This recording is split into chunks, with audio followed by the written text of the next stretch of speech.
저는 진짜 잘 몰랐어요. 그래가지고 비싼 옷 입으면은 귀티 나고 막 이런 줄 알고 제가 돈 벌자마자 되게 막 따라서 샀단 말이에요. 근데 저는 오히려 더 그 입으니까 가난해 보이고 사기꾼 같아 보이고 그러더라고요. 진짜 매출이 큰 의류 브랜드 하는 형님이 어디 식당 가가지고 밥 먹다가 저한테 그러는 거예요. 이런 것 좀 잊지 말라고. 안 그래도 지금 다루는 주제나 이런 것 때문에 사기꾼이라고 관상 좀 봐라 이런 거 댓글 달리는데 너 더 그렇게 보이려고 작정했냐, 이런 거를 왜 입냐, 그 돈을 거기다 쓰지 마라, 이런 얘기를 하더라고요. 그래서 저는 그런 느낌인지 몰랐어요. 그런 브랜드 옷을 입는다는 게 그런 느낌인지 몰랐다고요. 그래가지고 제가 가지고 있던 그 유명 브랜드 옷들을 대부분 저희 직원들한테 이제 나눠줬죠. 그러니까 그 귀티라는 게 어디서 나오나, 여유에서 나오는 게 아닌가. 굉장히 낙천적이고 인간관계에서도 막 이렇게 처절함, 어떤 집요함, 이런 게 속으로는 있을지 모르겠지만 겉으로 드러내지는 않는 것 같아요. 만약에 누구랑 관계가 안 좋아져도 앞에서 대놓고 막 싸우고 뭐 집어 던지고 이런 거 없다. 쌍욕 깔기고 이런 게 없어요. 자연스럽게 페이드아웃을 잘하더라고요. 그 당한 사람은 손절을 당한지 모르죠. 왜냐면 뒤를 열어놓는 거절, 예를 들어 거절도 만약에 이 친구가 막 되게 금수저예요. 근데 언제 내가 초대를 했어. 며칠 저녁 때 시간대, 그때 나 바쁜데 갈 수 있으면 꼭 갈게. 엉규가 불러주는 자리 가야지. 갈 수 있으면 갈게잖아요. 근데 그날 바쁘다고 했어. 갈 수 있으면 갈게. 온다는 것처럼 기분은 느껴지지만 자기 선택이라는 거잖아요. 그리고 안 온다 그래서 내가 뭐라 그럴 수도 없는 거고. 그러니까 그런 굉장히 이 지혜로운 답들을 잘 주더라는 거죠. 그리고 이제 저는 이제 손절도 많이 당해봤을 거 아니에요. 이렇게 막 유튜브에서 떠들고 하니까 싫어하는 사람들 싫어한단 말이에요. 근데 저는 손절 당한지도 모르는 거예요. 그냥 연락이 뜸해지다가 연락이 안 되는 거죠. 저는 여전히 민우랑 친해 이렇게 얘기하거든요. 근데 알고 보면 손절 당해 있는 거야. 왜냐면 이렇게 밖으로 떠드는 유튜버 애들이랑 괜히 잘못됐다가 똥물 튈 수도 있고 아니면 평판에 흠갈 수도 있고, 그러니까 그런 거죠. 뭐가 이들을 이렇게 지혜롭게 만들고 내가 손절당했음에도 별로 기분이 안 나쁘게 만들고, 그런 것들을 어떻게 하는 걸까? 사실 손절 당했는지 어떤지 모르겠지만 연락이 잘 안 되는 정도겠죠. 뭐 그런 건데 여튼 예. 여튼 처음에는 아마 돈 벌고 이런 분들은 다 저랑 비슷하게 착각을 할 것 같아요. 금수저들이 풍기는 묘한 분위기, 약간 귀티 나는 그런 게, 그게 저는 처음에 이 로고에서 나오나? 아니면 얘가 입은 옷은 뭔가 원단이 다른 것 같아. 그래서 따라 해보죠. 신발도 비싼 거 하고 브랜드도 비싼 거 하고, 그죠? 근데 이상한 거예요. 내가 입어도 그 느낌이 안 나. 뭔가 옷에서 바이브가 나오는 것이 아닌 것 같다는 생각이 계속 들게 하는 거예요. 돈을 넣어도 분위기가 올라가진 않아요. 외형은 번쩍이는데 뭔가 내가 더 쪼그라들어 보이고. 왜 그럴까요?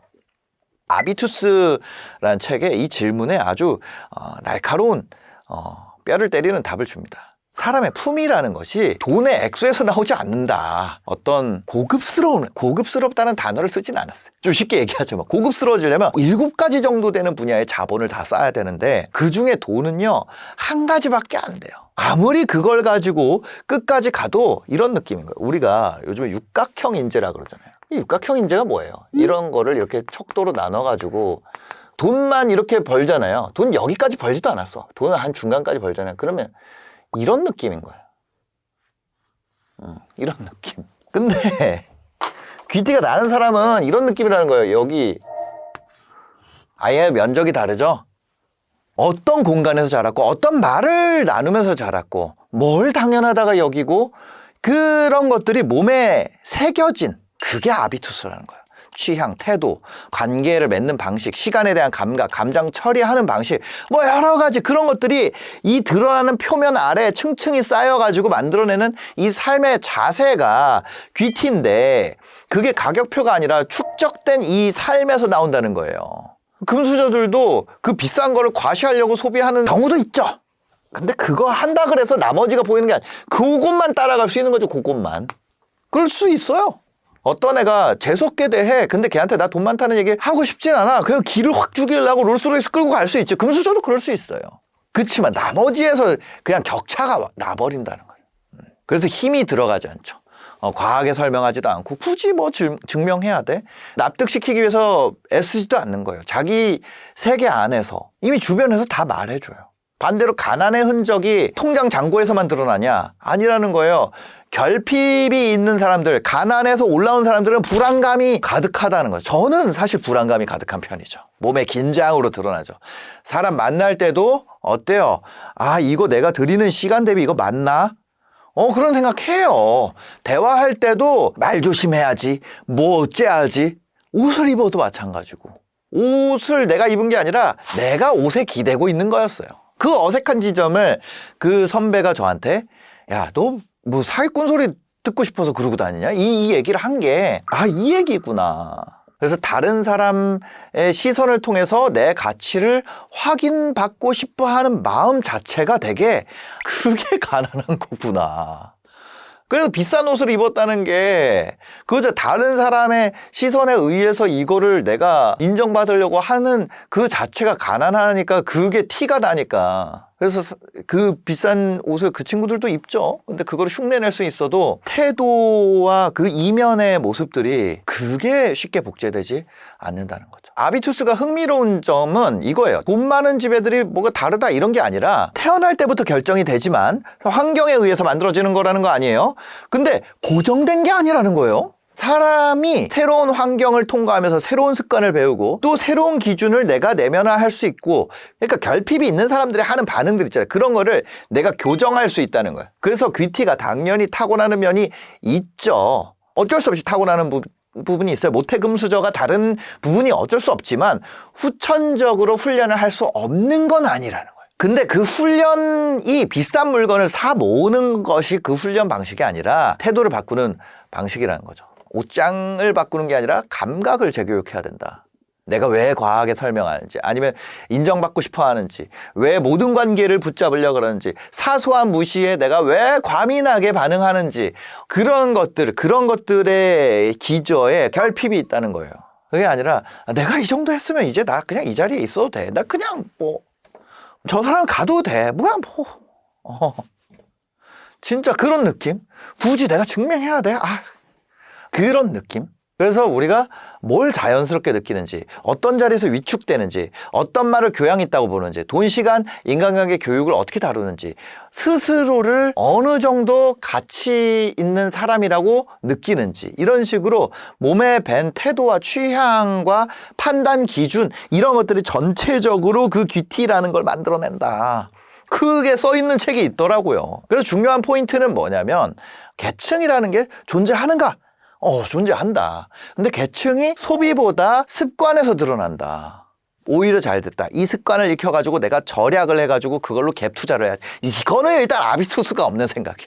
그거는 제 수준의 생각. 너무 다행이다. 브랜드가 아니라도 이거를 익혀야지. 그거는 제 수준 생각이고. 여러분들에게도 도움이 될 수 있겠지만 여튼 이 책이 말하는 거는 계층은 소비보다 습관에서 드러난다는 거예요. 비싼 옷, 비싼 차.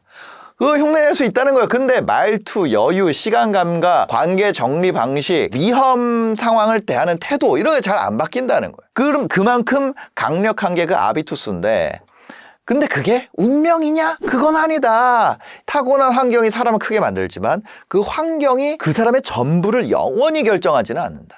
그래서 그 돈만 자본이 아니라 그럼 뭘 바꿔야 되냐? 뭘 바꿔야 되냐? 7가지를 알려준다는 거예요. 7가지. 그래서 7가지를 보면 이거예요. 심리, 문화, 지식, 경제, 신체, 언어, 사회. 심리 자본이 그거예요. 낙관주의, 회복 탄력성, 자존감, 그런 것들이 이제 심리 자본이에요. 불안에 휘둘리지 않고 자기 확신과 회복력으로 버티는 그런 힘을 말하는 거예요. 같은 능력을 가져도 심리 자본이 높은 사람이 더 침착하고 덜 초조해 보이고 이게 귀티가 나게 만든다는 거예요. 그럼 이것만 있으면 되냐? 문화 자본이. 맨날 탁탁 특공대만 하는 저 같은, 물론 그 자체도 문화지만 무엇을 보고 무엇을 즐기고 이들이 느끼는 세련됨이라는 것이 뭐고, 그거에 대한 감각에 대한 자본이에요. 취향, 교양, 예술 감각, 공간 감각, 이런 게 여기에 들어가는 거예요. 저는 이 문화 자본이 굉장히 낮은 편이에요. 그걸 할 시간이 없었어. 핑계인가요? 여튼 그렇습니다. 이런 거 있잖아요. 그림이 뭐가 좋은지를 몰라요. 음악이 뭐가 왜 좋은지, 이게 왜 좋다는 건지를 이해를 못 하겠어. 인테리어가 뭐가 좋다는 건지를 모르겠어. 그냥 깨끗하면 좋지 않나? 잘 몰라요. 잘 몰라요. 그런 감각들. 그게 그 사람의 귀티를 만든다. 그거 알려면 많이 봐야 되는데 열심히 사느라 시간이 없었어요. 변명이지만. 그 다음이 지식자본. 뭘 알고 내가 뭘 할 수 있는가의 문제죠. 학력만 말하는 것이 아니라 학력도 그러니까 지금 뭐 학벌이 문제가 안 된다고 하는데 금수저 학벌 다 좋아요. 진짜 그 집에 학벌 안 좋은 친구가 약간 특이하죠. 요리를 해도 무슨 꼬르동 불룬가 뭐 그런 데 간다니까요. 감이 좀 달라. 그러니까 여튼 이 지식에 대한 접근하는 방식이 좀 다르다. 정보를 해석하는 거, 학습력, 판단력까지 이거를 포함하는 아주 넓은 분야의 자본을 우리가 지식이라고 한다는 거예요. 그 다음에 이거야. 제 채널에서 얘기하는 건 이거밖에 없는 거예요. 이걸 가지고 이게 다 커버가 안 됩니다. 다음은 뭐예요? 신체 자본. 몸에서 나오는 인상이죠. 건강, 체형 관리, 자세, 표정. 어쩌면은 자기가 입는 옷의 방식도 여기에 포함될 수도 있을 것 같아요. 단순한 외모가 아니라 몸에 밴 관리 상태 이런 거죠. 제가 이렇다는 게 아니라 이런 책이 있다. 이게 뭐 어디 나온다고요? 아비투스. 근데 이것만 가지고는 안 된다. 언어 자본도 말의 수준, 막 욕하고 막 그런 게 아니라 너는 막 욕도 하고 소리도 지르고 이런단 말이에요. 상대를 편하게 시키거나 어떤 일에 대해서 논리적으로 설득하고 그런 능력, 대화 습관 그런 게 여기 들어가죠. 같은 내용도요. 누가 말하느냐에 따라서 이 계층감이라는 게 드러난다는 거예요. 그 다음에 사회자본. 사회자본은 제가 그냥 느낄 때 감히 얘기하자면 유튜브 하면 이거 좀 올라가는 것 같아요. 누구와 연결되어 있고 어떤 네트워크 안에 내가 속해 있고 인맥의 숫자보다 어떤 사람들과 어떤 방식으로 관계를 맺을 기회가 있고 그리고 관계를 맺고 유지하는가. 그게 굉장히 중요하다. 여러분들이 만약에 귀티가 나는 것을 목표로 한다면 이거는 그냥 하나일 뿐이라는 거예요. 사람의 품격이나 분위기는 돈 하나로 결정되는 게 아니라 이 7가지 자본이 겹쳐져서 만들어진다는 겁니다. 귀티는 돈보다 심리, 언어, 문화, 관계에서 훨씬 더 많이 드러나죠. 그래서 이 7가지를 바꾸는 방법에 대해서 이 책에 나와 있는데 제가 그 내용까지 다루면 출판사에서 시비를 걸 수도 있을 것 같아요. 그래서 여러분들이 이런 게 있어. 근데 그걸 어떻게 해야 되지? 하우가 궁금하다면 아비투스라는 책을 주변 도서관에서 빌려서 보시던지 아니면은 밀리의 서재에서 보시던지 아니면은 교보문고에서 사시던지 여러분들 뜻대로 하시기를 바랍니다. 영상 봐주셔서 감사합니다. 행복한 하루 되세요.